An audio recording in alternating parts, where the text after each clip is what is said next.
आपने समय रैना के इंडिया गॉट टैलेंट शो में एक फ़ोन तो शायद देखा ही होगा। उसमें समय रैना उसका काफ़ी प्रचार कर रहे थे और जो भी कंटेस्टेंट्स आ रहे थे वो जीत भी नहीं रहा था या फिर कुछ भी कर रहा था, उसको कहीं ना कहीं वो एक फ़ोन बढ़ाने की कोशिश की जा रही थी, इनडायरेक्टली उसको प्रमोट किया जा रहा था।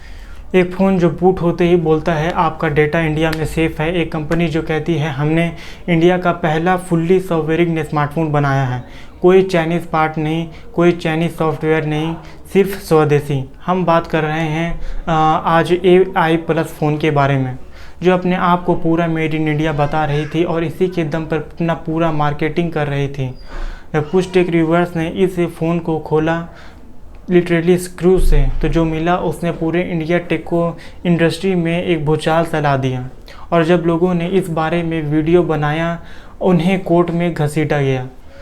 तो सवाल ये है, ये फ़ोन असली देशभक्ति है या सिर्फ एक मार्केटिंग का जाल? चलिए पूरी कहानी से शुरू करते हैं। 2025 की शुरुआत में इंडियन स्मार्टफोन मार्केट दुनिया का सबसे बड़ा बैटल ग्राउंड, जहां हर साल करोड़ फ़ोन्स बिकते हैं और ज़्यादातर उस पर एक ही चीज़ लिखी होती है, designed in India, manufacture in India. इस माहौल में एक नया नाम आता है, एक एग्जीक्यूटिव जो सालों तक इंडिया के स्मार्टफोन बिजनेस में काम कर चुका था। पहले एक ग्लोबल चाइनीज़ ओन्ड ब्रांड के साथ, फिर दूसरी कंपनी के साथ वो अपनी खुद की कंपनी शुरू करता था। कर लगता है हम इस वीडियो में उसे AI बुलाएंगे। अब सोचिए, जो इंसान सालों तक चाइनीज़ लिंक्ड कंपनीज़ में सीनियर पोजीशन पर रहा हो, वही इंसान अचानक निकल पड़ता है एक anti China fully Indian phone बनाने के। आयरॉनिक नहीं लगता? चाइनीज़ कंपनी का पिच सिंपल था लेकिन पावरफुल था। इंडिया एक 700 मिलियन से ज़्यादा स्मार्टफोन यूज़र्स का मार्केट है, लेकिन ज़्यादातर फ़ोन्स यहाँ असेंबल होते हैं, डिज़ाइन कहीं और होता है। हम ये बदलने वाले हैं। दो फोन्स लॉन्च होते हैं, एक प्रीमियम सीरीज़, एक बजट सीरीज़। दोनों की बॉडी पर एक ही प्रॉमिस लिखा होता है, designed, engineered, build in India. Media इसे कवर करता है, इन्वेस्टर्स अपना इंटरेस्ट दिखाते हैं, आम कंज्यूमर्स के लिए एक नया ऑप्शन लगता है। आखिरकार किसको अपना पैसा एक ऐसे कंपनी में इन्वेस्ट नहीं करना अच्छा लगेगा जिसमें देश का फ़ोन ब्रांड लिखा हो।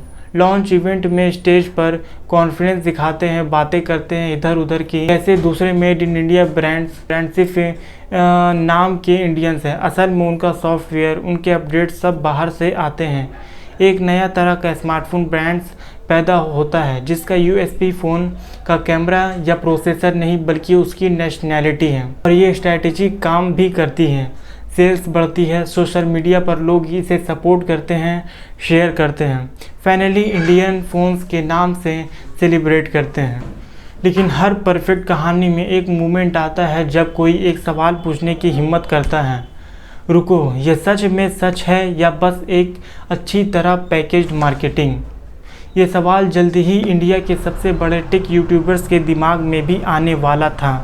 और जब उन्होंने देखना शुरू किया तो जो उन्हें मिला उसने यहाँ से मार्केटिंग का गेम इंटरेस्टिंग हो जाता है। कंपनी के एड्स में बार बार एक ही मैसेज रिपीट होता है, डेटा प्राइवेसी, नेशनल सिक्योरिटी और सीधा सीधा कॉम्पिटिटर पर निशाना। CEO खुद इंटरव्यूज़ में दूसरे ब्रांड्स को टारगेट करते हैं। ये क्या कि मेड इन इंडिया कहना काफ़ी नहीं अगर सॉफ्टवेयर और अपडेट बाहर से आ रहे हैं। हर फ़ोन जब ऑन होता है स्क्रीन पर लिखा आता है डेटा इंडिया में ही रहता है। कंपनी ये भी क्लेम करती है कि उनके phones government certified level secure. एक नया ब्रांड सिर्फ कुछ महीने पुराना सीधा गवर्नमेंट सर्टिफाइड सिक्योरिटी का दावा कर रहा है। और फिर आता है वह एक कॉमिक स्ट्रिप जहां एड कैंपेन एक इंडियन आदमी को दिखाया जाता है परेशान अपने डेटा लेके, और उसके आसपास एक शैडोई फॉरेन थ्रेट का सीन बनाया जाता है। मैसेज क्लियर है, दूसरे फ़ोन्स खतरनाक हैं, हमारे फ़ोन्स हीरो हैं। ये कैंपेन वायरल होता है, लोग डिस्कस करते हैं, मीम्स बनते हैं, नेशनल प्राइड वाली फीलिंग जुड़ जाती है। लेकिन एक सिंपल सवाल पूछना ज़रूरी है, अगर आप इतने कॉन्फिडेंट हो कि आप 100% इंडियन हो तो इतना डिफेंसिव मार्केटिंग क्यों? जब आपके पास कुछ छुपाने वाला ना हो तब इतनी पैट्रियटिज्म हेवी ब्रांडिंग की ज़रूरत क्यों पड़ती है? ये एग्जैक्ट वही सवाल था जो कुछ टेक यूट्यूबर्स के दिमाग में घूमने लगा। इंडिया में टेक रिव्यूइंग एक सीरियस बिजनेस है। लाखों सब्सक्राइबर्स, करोड़ों व्यूज़ और एक कल्चर जहां खुद टेस्ट करो फिर भरोसा करो, ये उनका अनलिखा रूल है। एक investigative style take channel decide करता है, चलिए इस फ़ोन को सीधा सीधा खुद टेस्ट करते हैं। सिर्फ स्पेक्स कंपेयर नहीं बल्कि अंदर जाके देखते हैं सॉफ्टवेयर कैसा है, ऐप कौन से हैं, डेटा कहाँ जाता है। यह कोई एक दिन का काम नहीं था, वीक्स लगते हैं। फ़ोन को रूट किया जाता है, डेवलपर टूल्स कनेक्ट किए जाते हैं, नेटवर्क ट्रैफिक मॉनिटर किया जाता है, मतलब फ़ोन जो भी इंटरनेट पर भेज रहा है उसका एक बाइट ट्रैक किया जाता है। और धीरे धीरे एक पैटर्न नज़र आना शुरू होता है, एक पैटर्न जो कंपनी के बूट स्क्रीन प्रॉमिस से बिल्कुल भी मैच नहीं करता। कुछ महीनों बाद दूसरे इंडिपेंडेंट रिव्यूअर्स भी इस तरह की टेस्टिंग शुरू करते हैं, बिना एक दूसरे से बात किए, बिना एक दूसरे का काम देखे। और जब उनके फाइंडिंग्स कंपेयर होते हैं तब जो सामने आता है वही इस पूरी डॉक्यूमेंट्री का सबसे इम्पॉर्टेंट हिस्सा है। क्योंकि जब ये सिर्फ एक फ़ोन रिव्यू नहीं रहा, ये बन गया एक सवाल, क्या एक ब्रांड देश के नाम पर बेच रहा है वह चीज़ वह खुद क्लेम कर रहा है।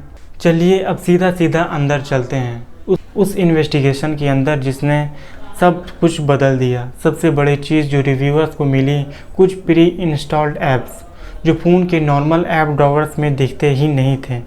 आप फ़ोन यूज़ करते रहिए, आपको कभी पता ही नहीं चलेगा कि ये ऐप्स एग्जिस्ट भी करते हैं। सिर्फ तब नज़र आते हैं जब फ़ोन को कंप्यूटर से कनेक्ट करके डेवलपर लेवल टूल से देखा जाए। सोचिए एक पल के लिए, अगर एक ऐप इतना नॉर्मल है, इतना ज़रूरी है, तो उसे छुपाया क्यों गया? ये ऐप्स एक क्लीन असिस्टेंट जैसा नाम रखते हैं, फ़ोन क्लोन जैसा, एक मोबाइल बटलर जैसा। नाम से लगता है जैसे कोई यूज़फुल यूटिलिटी हो, लेकिन जब उन्हें डिलीट करने की कोशिश की जाती है ये डिलीट ही नहीं होते। ये सिस्टम लेवल्स ऐप्स होते हैं जो बिना रूट एक्सेस के हटा ही नहीं सकते। अब यहाँ स्टोरी और गहरी होती है। एक एंड्रॉयड रिसर्चर के साथ मिलकर रिव्यूअर्स ने इन ऐप्स के इंटरनल कोड्स को एनालाइज करते हैं और जो उन्हें मिलता है वो है इन ऐप्स के इंटरनल पैकेज स्ट्रक्चर, जो एंड्रॉयड डेवलपर्स के लिए एक सॉफ्टवेयर की असली पहचान होती हैं। वह किसी दूसरी reportedly China based software company से हूबहू मिलती जुलती निकलती हैं। मतलब सिर्फ नाम बदल गया, सिर्फ ब्रांडिंग बदल गई, अंदर का कोड वही का वही है।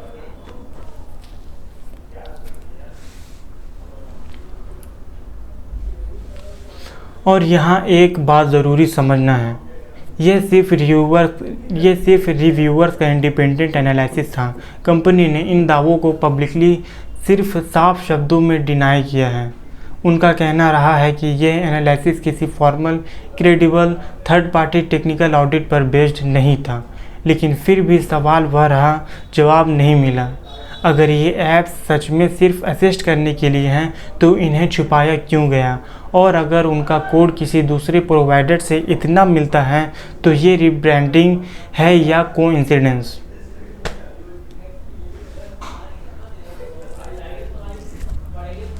अब रिव्यूअर्स की डिगिंग और डीप जाती हैं, प्राइवेसी पॉलिसीज़ को ढूंढते हैं, छोटी छोटी लीगल डॉक्यूमेंट्स जो कोई नॉर्मल यूज़र्स कभी पढ़ता ही नहीं। और एक जगह उन्हें मिलता है एक कंपनी का नाम जो रिपोर्टेडली एक चाइनीज़ बेस्ड सर्विस प्रोवाइडर है, जिसका जिक्र है डेटा कनेक्शन के कॉन्टेक्स्ट में। ये मोमेंट है जब इन्वेस्टिगेशन एक कैजुअल रिव्यू से एक सीरियस एक्सपोज में बदल जाता है। और अभी तो ये सिर्फ शुरुआत है, क्योंकि जो अगला फाइंडिंग आता है वो कंपनी का सबसे बड़ा प्रॉमिस, आपका डेटा सिर्फ आप देख सकते हैं, को सीधा चैलेंज करता है। कंपनी अपने फ़ोन में एक फीचर प्रॉमिस करती है जिसे वो बुलाते हैं प्राइवेसी डैशबोर्ड। आइडिया सिंपल है, आप देख सकते हो कौन सा ऐप कब आपका क्या डेटा एक्सेस कर रहा है, ट्रांसपेरेंसी का सिंबल। लेकिन जब रिव्यूअर्स इस डैशबोर्ड को टेस्ट करते हैं एक गड़बड़ नज़र आती है। कुछ बिल्ट इन ऐप्स जैसे मैप्स ऐप जैसे एक कीबोर्ड ऐप लोकेशन और माइक्रोफोन एक्सेस कर रहे होते हैं, बैकग्राउंड में, लेकिन ये एक्टिविटी डैशबोर्ड पर कहीं दिखती ही नहीं।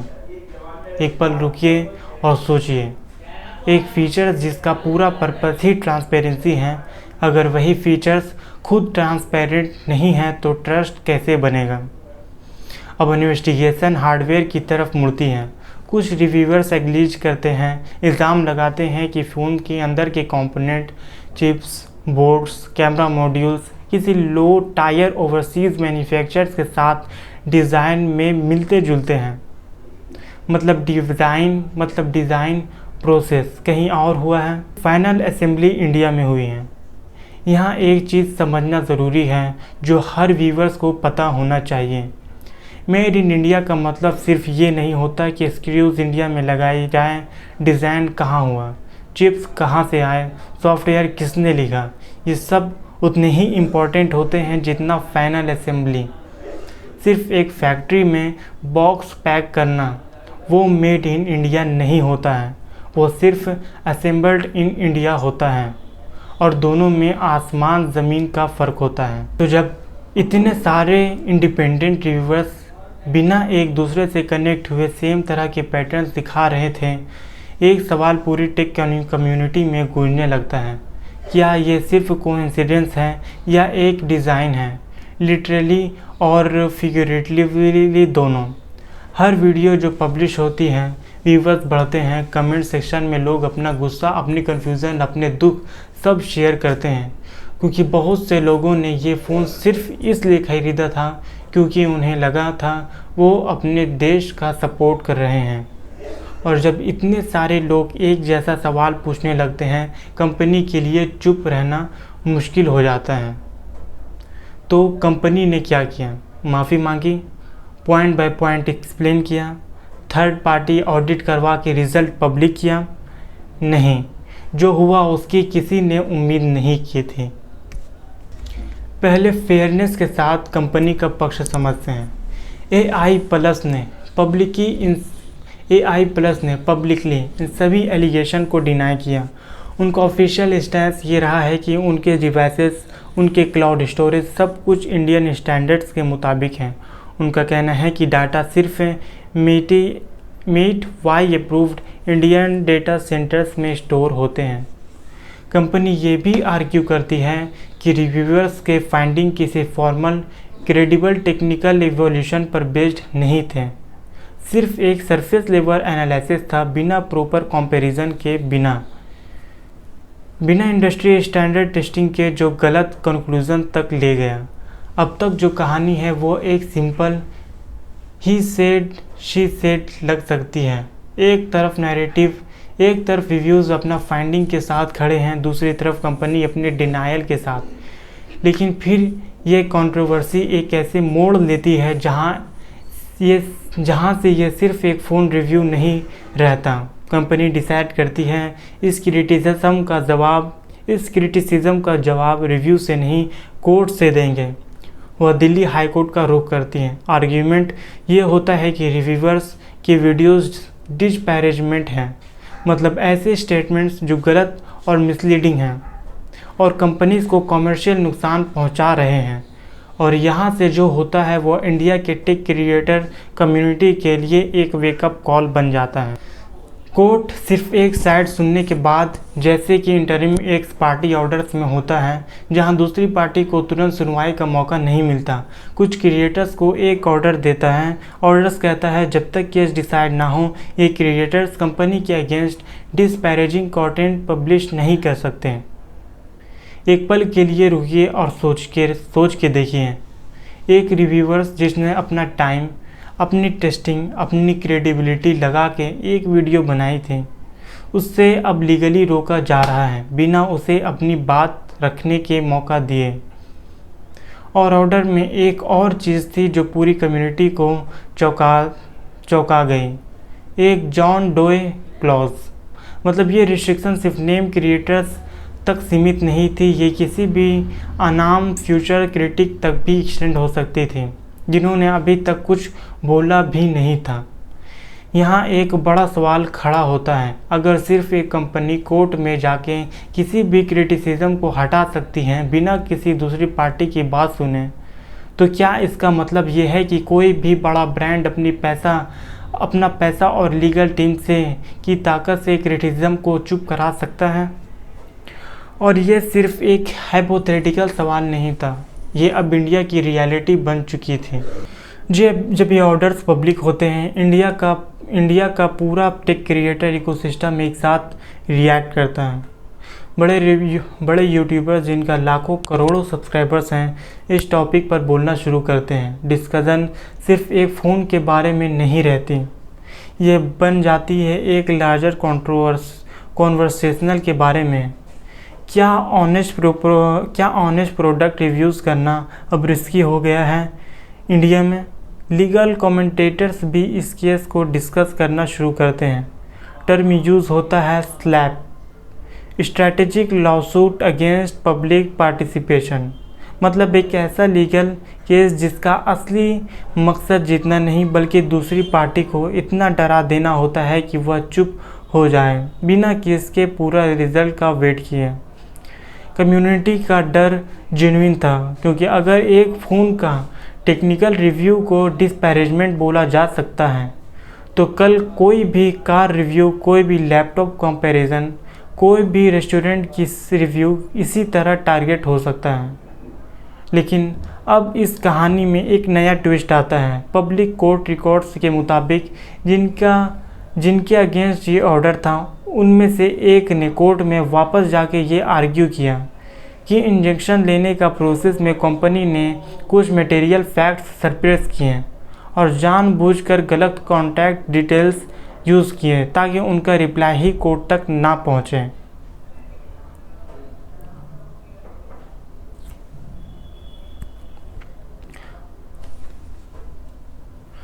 कोर्ट इस बात को सीरियसली लेता है और एक अनयूजुअल स्टेप उठाता है।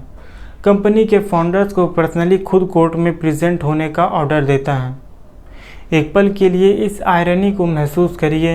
एक कंपनी जिसका पूरा बिजनेस मॉडल ट्रांसपेरेंसी और ट्रस्ट पर खड़ा था, उसी कंपनी के अपने लीगल प्रोसेस में अब ट्रांसपेरेंसी का सवाल खड़ा हो गया है। यह सिर्फ एक एलिगेशन है जो कोर्ट के सामने रखी गई थी। इस पर कोई फाइनल डिसीजन अभी नहीं आई है, लेकिन इतना ज़रूर है जो केस शुरू हुआ था हमें बचाओ क्रिटिसिज्म से के नाम पर वो अब खुद कंपनी के अपने कंडक्ट के जांच में बदल चुका है। केस अभी भी चल रहा है। अगली बड़ी सुनवाई अक्टूबर 2026 में, मतलब ये कहानी अभी ख़त्म नहीं हुई है। अब एक कदम पीछे हटाकर पूरी तस्वीर देखते हैं।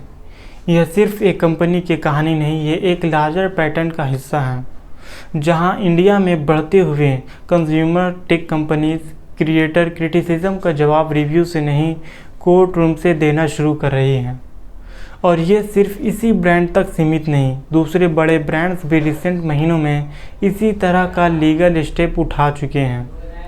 तो अगली बार जब आप कोई फ़ोन खरीदें तो खुद से स्वदेशी, पैट्रियोटिक या फुल्ली सिक्योर बोल के मार्केट करें।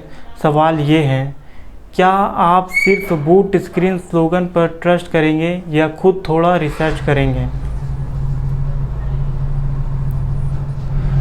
रियल मेक इन इंडिया तब होगा जब ब्रांड्स अपने क्लेम्स को इंडिपेंडेंट थर्ड पार्टी ऑडिट से प्रूव करेंगे, ना कि अपने क्रिटिक्स को कोर्ट ऑर्डर से चुप करा के। तो ये थी AI प्लस की पूरी कहानी। एक ड्रीम से शुरू हुई, एक इन्वेस्टिगेशन से हिली और एक कोर्टरूम बैटल में बदल गई। लेकिन असली सवाल अभी भी खड़ा है, अक्टूबर की सुनवाई में क्या होगा? क्या ये केस एक वार्निंग बनेगा कंपनीज के लिए कि क्रिटिसिज्म को चुप कराना आसान नहीं है, या ये प्रेसिडेंट बना देगा कि पैसा और लीगल टीम हो तो कोई भी टफ सवाल पूछने वाले को चुप कराया जा सकता है?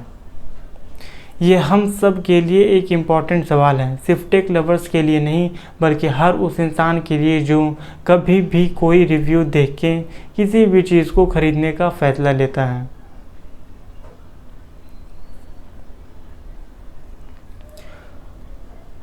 क्योंकि अगर रिव्यूज़ पर भरोसा करना ही रिस्की हो जाए तो फिर सच कैसे पता चलेगा? यह सवाल छोड़ के जाता हूँ आपके लिए। ये सवाल छोड़ के जाता हूँ आपके लिए सोचने के लिए। तो मिलते हैं अगली वीडियो में। चैनल को लाइक एवं सब्सक्राइब करना बिल्कुल भी ना भूलें, ताकि इस तरीके के टेक वीडियोज़ आपको मिलती रहें। और आप अगर ये वीडियो शॉर्ट में देख रहे हैं तो नीचे क्लिक करके फुल वीडियोज़ को देखना बिल्कुल भी ना भूलें। मिलते हैं नेक्स्ट वीडियो में।